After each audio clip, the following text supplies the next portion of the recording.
Hi hello welcome to current TV news. Bonda Uma TDP పార్టీకి రాజీనామా చేయాలి అనేటువంటి ఆలోచనలో ఉన్నారా అనేది ఇప్పుడు చాలామంది మాట్లాడుకునేటువంటి మాట. అసలు ఎందుకు ఇలాంటి పరిస్థితి బోండా ఉమ గారికి ఎందుకు వచ్చింది? టీడీపీ పార్టీలో చాలా సంవత్సరాల నుంచి ఆ పార్టీ నాయకుడిగా ఎమ్మెల్యేగా చాలా బలంగా నిలబడినటువంటి వ్యక్తి ఇప్పుడు ఆ పార్టీకే ఎదురు తిరిగేటువంటి పరిస్థితి ఎందుకు వచ్చింది? ముఖ్యంగా రీసెంట్గా అటు వైఎస్ఆర్సీపీ పార్టీకి సంబంధించినటువంటి నాయకుడు అంబటి రాంబాబు గారిని, చెప్పాలంటే వైఎస్ఆర్సీపీ పాలేరు అనొచ్చు, లేదంటే ఆ పార్టీకి సంబంధించినటువంటి జెండా కూలీ అనొచ్చు, ఆ పార్టీ ఇంకా అన్నీ కూడా ఎవరు పోయినా ఎవరు వచ్చినా కానీ ఆయన మాత్రం వైఎస్ఆర్సీపీ పార్టీ మాత్రమే ఉంటాడు, దాంట్లో మాత్రమే ఆయన ఉండగలుగుతాడనేది అందరికీ తెలిసిందే. అలాంటి ఆ పార్టీ నాయకుడితో ఒక స్టేజ్ పంచుకోవటం, పక్కనే కూర్చుని మంతనాలు చేయటం, ఇవన్నీ కూడా టీడీపీ అధిష్టానానికి ఇప్పుడు కోపం తెప్పించాయని అనిపిస్తుంది. దీని మీద చంద్రబాబు నాయుడు గారు కూడా, ఆంధ్రప్రదేశ్ ముఖ్యమంత్రి, టీడీపీ అధినేత, ఆయన కూడా బోండా ఉమ గారిని అంటే ఎందుకు అలా మాట్లాడాల్సి వచ్చింది, ఎందుకు కలవాల్సి వచ్చింది, ఒకే స్టేజ్ మీద ఇద్దరు ఎందుకు కూర్చోవాల్సి వచ్చింది, ఇవన్నీ కూడా వివరణ అడిగినటువంటి పరిస్థితి కనిపించింది. ఆయన కూడా తిరిగి క్వశ్చన్ చేస్తున్నటువంటి పరిస్థితి బోండా ఉమ గారు కూడా. ఏంటి అంటే, నేనంటే అక్కడ ఒక జనసేన మాజీ నాయకుడిగా ఉన్నటువంటి దాసరి రాము గారు ముద్రగడ గారి కోసం ఒక మీటింగ్ ఏర్పాటు చేశారు, దానికోసం నన్ను పిలిచారు, నాతో పాటు కొంతమంది నాయకులను కూడా పిలిచారు, అందుకే నేను వెళ్ళాను అని చెప్పి. అక్కడికి అంబటి రాంబాబు వస్తాడని నాకైతే తెలియదు, వచ్చిన తర్వాత ఎదురుగుండా ఉన్నారు కాబట్టి పలకరించాను అని చెప్పారు. ఇదే ప్రశ్న మరి జ్యోతుల నెహ్రూ గారిని అడుగుతారా, వంగవీటి రాధాబాబుని అడుగుతారా అని ఆయన తిరిగి క్వశ్చన్ చేసినట్టుగా కూడా వార్తలు వినిపిస్తున్నాయి. అసలు ఏం జరుగుతుంది? ఆయన ఎందుకు నార్మల్గా వివరణ ఇస్తే సరిపోతుందిగా, మళ్ళీ వేరే వాళ్ళని క్వశ్చన్ చేయటం ఎందుకు? జొక్కంపూడి గణేష్ ఏర్పాటు చేసినటువంటి రాజమండ్రిలో ముద్రగడ గారికి సంబంధించినటువంటి కార్యక్రమంలో నెహ్రూ గారు ఎందుకు వెళ్ళారు, లేదంటే రాధాబాబు ఎందుకు వెళ్ళారు అనేటువంటి మాటలు.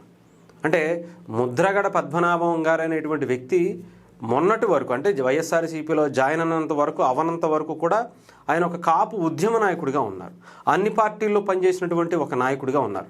కానీ జాయిన్ అయిన తర్వాత మిగతా పార్టీలను, మిగతా వ్యక్తులను, మిగతా కులాలకు సంబంధించినటువంటి అందరినీ కూడా దూరం చేసుకున్నటువంటి పరిస్థితి అందరికీ తెలిసింది. ఆయన కంప్లీట్గా వైఎస్ఆర్సీపీ పార్టీలోనే ఉన్నారు. మొన్న కూడా ఆఖరికి అంత్యక్రియల్లో కూడా ఎంత దారుణమైనటువంటి రాజకీయాలు చేశారో కూడా, ఈవెన్ ఇప్పటికీ చేస్తున్నారో కూడా మనం చూస్తూనే ఉన్నాం. అలాంటి అక్కడికి వెళ్ళటం ఎందుకు, మళ్ళీ ఆ తర్వాత ఇలాంటి మాటలు మాట్లాడడం ఎందుకు? ఏదో ఒకటి సరిదిప్పుకుంటే సరిపోయేదానికి మళ్ళీ ఇంకొకరి పేరు తీసుకొచ్చి వాళ్ళని ఇరుకుని పెట్టేటువంటి ప్రయత్నం దేనికి చేయటం అనేదే ఒక ప్రశ్న. అయితే ఇంకొక పక్క పిఠాపురం వర్మ గారు, అటు పవన్ కళ్యాణ్ గారికే కాదు టీడీపీ పార్టీకి ఏ రకమైనటువంటి, అంటే అటు పిఠాపురం వర్మ గారు కూడా దీంట్లో ఒక 4 మాటలు కలిపినటువంటి పరిస్థితి కూడా కనిపిస్తుంది. అంటే బోండా ఉమ గారికి సంబంధించినటువంటి వ్యక్తిగత అభిప్రాయం అయితే వ్యక్తిగతంగా ఉంచుకోవాలి తప్ప ఇది పార్టీకి రుద్దటం ఏంటి, కాపు కులానికి రుద్దటం ఏంటి అనేటువంటి మాటలను చాలా వ్యంగ్యంగా మాట్లాడినటువంటి పరిస్థితి, ఆయన పేరెత్తకుండానే. అసలు నిజంగానే బోండా ఉమ గారికి వచ్చినటువంటి ఇబ్బంది ఏంటి టీడీపీ పార్టీలో అంటే, చాలామంది ఆలోచిస్తుంది ఏంటంటే, చాలా సీనియర్ నాయకుడు ఆ పార్టీలో, బట్ ఇప్పటి వరకు ఆయనకి మంత్రి పదవి రాకపోవటం, దాని మీద తీవ్ర అసంతృప్తితో ఉన్నారు. ఈసారి 100% వస్తుంది అనుకున్నారు, అది రాకపోవడంతోనే ఆయన గతంలో కావచ్చు, ఇప్పుడు కావచ్చు, ఇలాంటి కొంచెం టీడీపీని లేదంటే చంద్రబాబు నాయుడు గారిని ఇరుకున పెట్టేటువంటి ప్రయత్నం, నాకు ఇవ్వకపోతే నేను ఎలా చేస్తానో చూస్తారా అనేటువంటి ఒక అభిప్రాయాన్ని వాళ్ళకి తెలియజేయటం కోసం, నేను అవసరమైతే మిమ్మల్ని ఇరుకుని పెట్టి నేను నా రాజకీయ ప్రయాణాన్ని చేసుకుంటాను అనేటువంటి విధానంలో చేస్తున్నటువంటిదిగా కొంతమంది కూడా మాట్లాడుతున్నారు. ఎందుకంటే ఆయన గతంలో చాలాసార్లు, నాకు తెలిసి ఇది 3వ 4వ అనుకుంటా ఆయన ఎమ్మెల్యేగా గెలవడం, అంటే సుదీర్ఘమైనటువంటి అనుభవం ఉంది, టీడీపీ పార్టీతో మంచి రిలేషన్షిప్ ఉంది. అయినా కూడా ఆయన ఎందుకు మంత్రిగా అవలేకపోయారు అనేది చాలామంది ఆలోచించుకుంటున్నారు. మంత్రిగా అవ్వకపోవడానికి చాలా కారణాలు ఉన్నాయి. ఎందుకంటే ఆయన ఇలాంటి మాటలే గతంలో చాలాసార్లు, మొదటిసారి ఎమ్మెల్యే అయినప్పటి నుంచి ఇప్పటి వరకు కూడా అనేక సార్లు టీడీపీ అధిష్టానం మీదే తిరగబడినటువంటి పరిస్థితి, టీడీపీ అధిష్టానాన్నే ప్రశ్నించినటువంటి పరిస్థితి. నాకు ఆయనకి కావాల్సింది ఇవ్వకపోతే దాన్ని ఏదో ఒక రకంగా టీడీపీకి సంబంధించినటువంటి అధినాయకత్వాన్ని గవర్నమెంట్ని ఇబ్బంది పెట్టేటువంటి పరిస్థితి ఉంటుంది అనేది రీసెంట్గా మనం చూసాం. పవన్ కళ్యాణ్ గారికి సంబంధించి ఆయన కాన్స్టిట్యున్సీలో ఏదో ఎన్విరాన్మెంట్కి సంబంధించిన దాంట్లో అధికారులు ఎలా ఉన్నారు, పవన్ కళ్యాణ్ గారికి తెలియజేసినా సరే అయితే మేము చెయ్యాలా అనేటువంటి ఒక దాని మీద వేశారు. వెంటనే పవన్ కళ్యాణ్ గారు సీరియస్ అయ్యారు, జనసేన పార్టీ చాలా సీరియస్ అయింది. ఆయన కూడా ఆయన వెనకాలండి ఏం నడిపించారు అనేది కూడా జనసేన పార్టీ బయట పెట్టేటువంటి ప్రయత్నం కూడా చేసింది.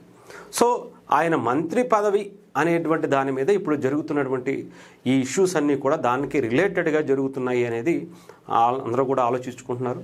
సో ఆయన కూడా రీసెంట్గా కొంతమంది వైఎస్ఆర్సీపీ పార్టీకి సంబంధించినటువంటి సన్నిహితులతో కొంచెం ఎక్కువగా క్లోజ్ రిలేషన్గా మెయింటైన్ చేస్తున్నారు.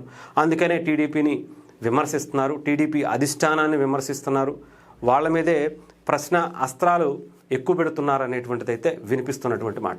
దీని మీద మరి ఆయన ఇప్పుడు వివరణ ఇస్తారా? ఇచ్చిన తర్వాత దానికి టీడీపీ అధిష్టానం ఎలాంటి చర్యలు తీసుకుంటుంది, దానికి అది ఓకే అంటుందా లేదంటే ఇంకా ఏమన్నా ఫర్దర్గా డెసిషన్ తీసుకుంటుందా? కొంతమంది సస్పెండ్ చేయాలి అని చెప్పి టీడీపీ కార్యకర్తలు ఆయన ఎప్పటి నుంచో అనుకుంటున్నారు. అసలు ఎప్పటి నుంచి ఇప్పుడు దొరికింది టైం అని చెప్పి ఆయన సస్పెండ్ చేయాలని. ఎందుకంటే ఆయన ఒక బలమైన నాయకుడు. చెప్పాలంటే టీడీపీకి ముఖ్యంగా విజయవాడ ఆయన కాన్స్టిట్యున్సీలో చాలా బలంగా ఉండేటువంటి నాయకుడు. సో ఆయన వెళ్ళిపోతే ఇంకొకళ్ళు ఎవరు అనేది కూడా చూసుకోవాలిగా. అది టీడీపీ అది ఆలోచన చేసిన తర్వాతే ఎవరి మీద అయినా సరే నేను ఒక వేటు వేసేటువంటి పరిస్థితి ఉంటుంది.